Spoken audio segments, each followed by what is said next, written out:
avez probablement remarqué que l'humanité vit de plus en plus dans une sphère de l'imagination, dans le fictif, le mensonge, si j'ose dire, qui s'y perdent depuis quelques générations et encore plus aujourd'hui avec toutes les technologies existantes.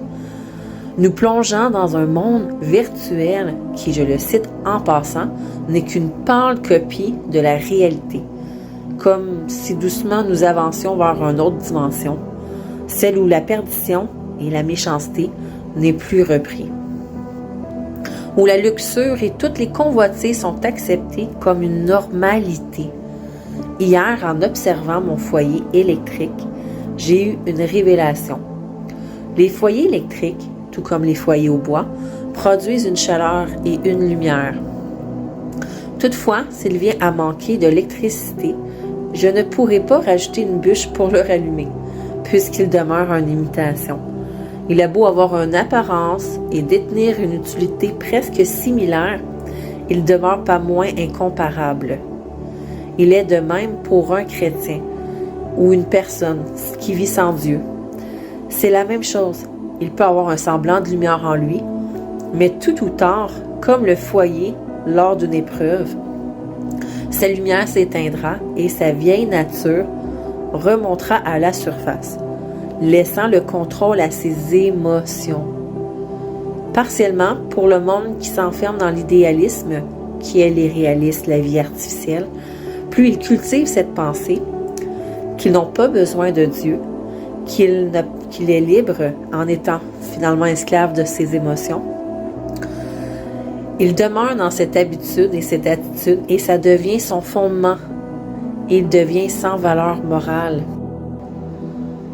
En ce moment, je dirais même que le monde, la société actuelle, est l'écho du cœur des hommes, car de l'abondance du cœur fusent leurs actions et leurs paroles. En fait, ils sont ce qu'ils entendent et ce qu'ils voient, construisant les lois et les générations futures avec leurs vices. Tout cela parce qu'ils refusent de croire et suivre Dieu et acceptent sans se poser de questions l'inacceptable de cette génération perdue et perverse qui ont si besoin de Dieu. Leur cœur est rempli de mauvaises doctrines, écoutant matin, midi et soir des programmes de télévision. Leur âme est desséchée par ce poison, rempli de fausseté, de violence, d'immoralité, qui est superficielle et sans valeur morale. Cette image qui défile devant leurs yeux, dont l'ennemi anime, les a habitués à voir le péché comme quelque chose d'inoffensif, en les convainquant de pratiquer les choses qu'ils voient, comme si cela était une tradition qu'ils se transmettent de famille en famille.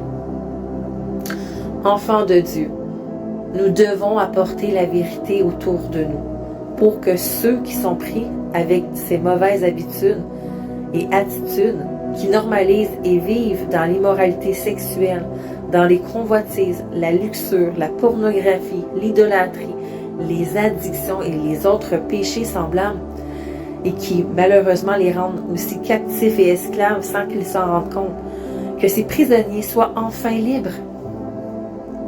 Nous devons leur faire entendre la parole de Dieu, d'où vient la foi, et leur témoigner de ce que Dieu a fait pour nous, afin que eux aussi puissent trouver le Seigneur et trouver Dieu. Nous devons leur dire que ce qu'ils vivent est une dimension fictive, artificielle, que l'ennemi a mis en place afin qu'ils restent endormis. Nous sommes des ouvriers pour le réveil. Alors, si toi aussi tu dors, comment penses-tu pouvoir réveiller les autres? Ne sais-tu pas que le réveil commence par nous? Il te faut la présence de Dieu dans ta vie. C'est ça la véritable réalité. C'est un monde spirituel qui t'entoure, même si tu ne le crois pas et le vois pas. Effectivement, cela existe. Il y a bien une guerre qui se joue pour ton âme, pour nos âmes. C'est pour ça que c'est fondamentalement, important de demeurer en Dieu et d'être fraternels les uns avec les autres. Plus de querelle, mes amis. plus de jugement, plus de division entre nous. Nous devons être pleins d'amour les uns envers les autres. N'est-ce pas même un commandement? Nous sommes tous le corps de Christ, Jésus-Christ en étant la tête. Alors l'unité en Dieu, en Jésus, est très importante. Nous sommes tous unis dans un même esprit, le Saint-Esprit. Du moins si vous faites le choix de suivre Jésus. Regardons l'histoire de Gédéon. Ils étaient plusieurs au départ, à s'enrôler dans la guerre. Mais Dieu fit une séparation dans le groupe. Il retira d'abord ceux qui craignaient de combattre, qui manquaient de foi, autrement dit. Puis il fit une autre séparation, pour ne finalement garder que ceux qui l'adoraient en esprit et en vérité. Comme nous sommes des guerriers spirituels appelés à la guerre pour le réveil, nous ne devons pas manquer de foi. Nous ne devons pas céder à la peur, aux querelles ou au courant de ce monde. Nous devons, comme j'ai dit plus haut, être réveillés. Mes amis, ayons à cœur les âmes perdues. C'est d'une importance capitale. Je le redis, Jésus-Christ veut les sauver comme il nous a sauvés. Car ceux qui t'entourent sont prisonniers de leurs pensées, des traditions et de l'éducation qu'ils ont reçues depuis leur enfance, de la définition ternie de la vie. C'est même un devoir, je dirais, pour nous, de leur venir en aide, afin qu'ils peuvent s'apercevoir du monde qui les entoure, de la réalité auquel ils vouent tant d'admiration, et qui n'est pas la terre promise.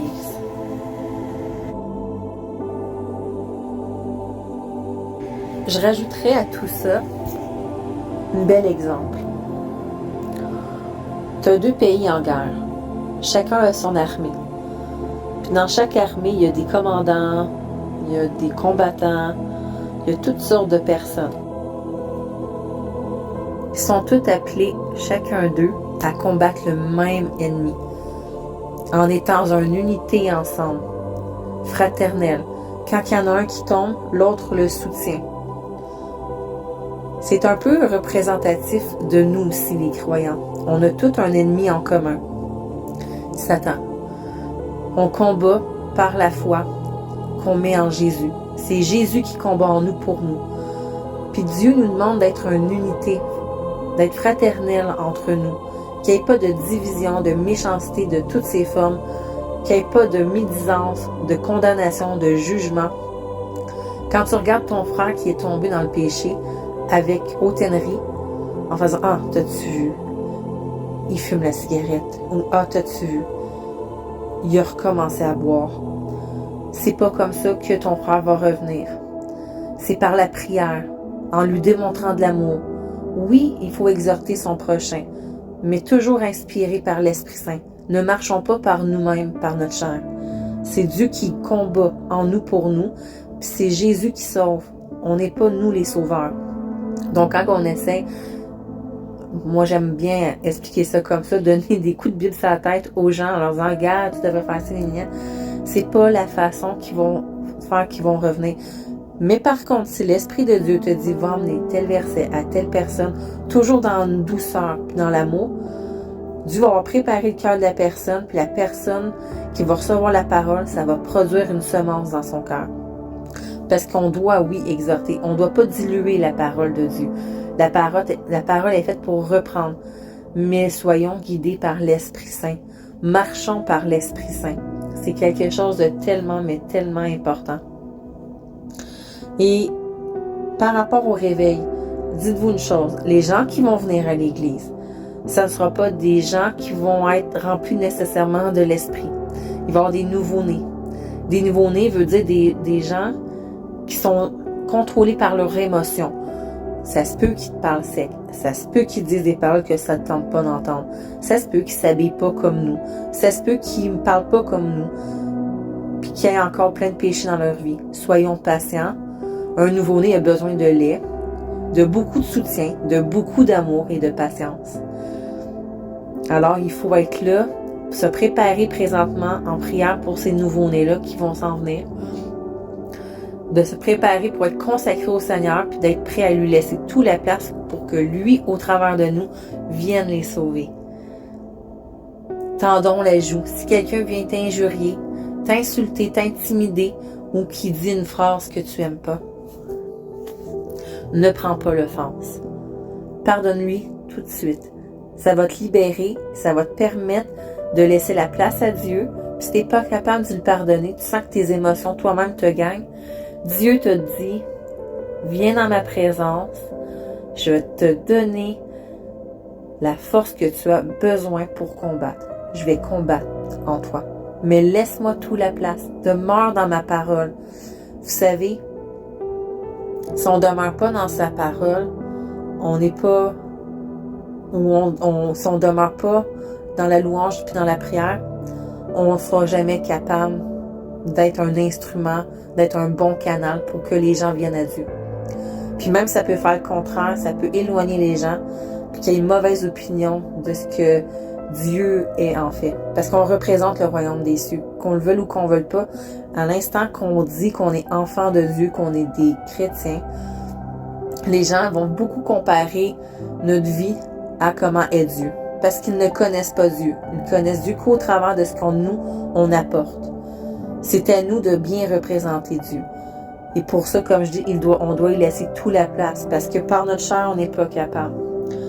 Donc, je vous encourage même à jeûner pour le réveil.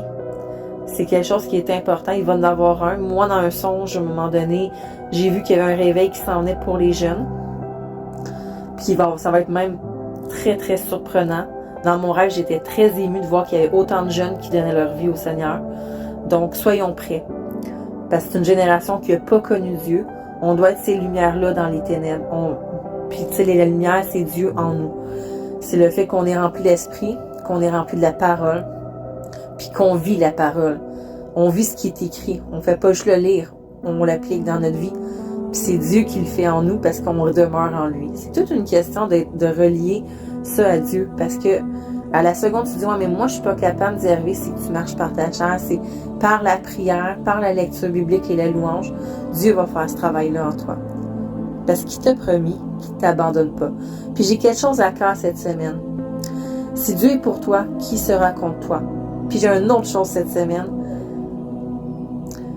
Dieu te dit, ma grâce te suffit. Ça revient à ce que je viens de dire. Parce que c'est là où que tu es faible, que tu es fort. Parce que quand tu es faible, tu t'appuies sur Dieu, puis Dieu te rend fort. Sois béni, mon ami.